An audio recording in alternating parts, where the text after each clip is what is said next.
Ang daming shoes ang binigay sa amin, guys. Ilalagay na namin sa sako.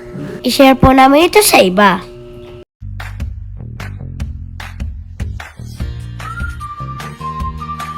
Hi guys! Saya po ulit ito. Naalala niyo po ba yung hindi kami nakabili ng shoes kasi walang magkasya sa paa ko? Ito na po kasunod. So ayun na nga. Andito na kami sa Manila, sa bahay nila Lola Belen. Binibigay na po sa amin yung Philips shoes nila. Ayan po, sinukat ko na. Medyo malaki pa ng konti. Pero pag nagmedyas, sakto na.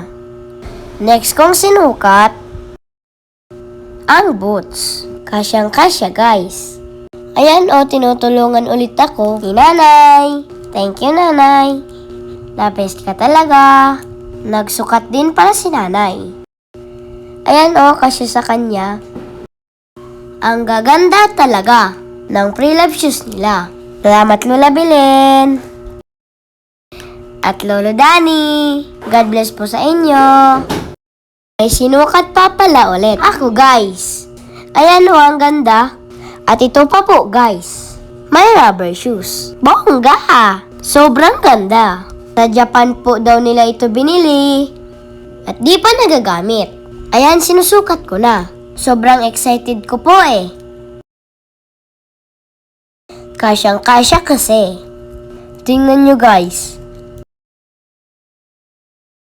Napapasayaw na naman ako. Sa sobrang saya. Itong gusto ko talaga, guys.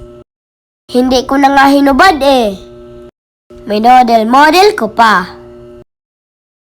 Thank you po ulit, Lola Belen. Follow nyo po pala siya, guys. Baka magkasapatos din kayo. Ayos? Follow for more.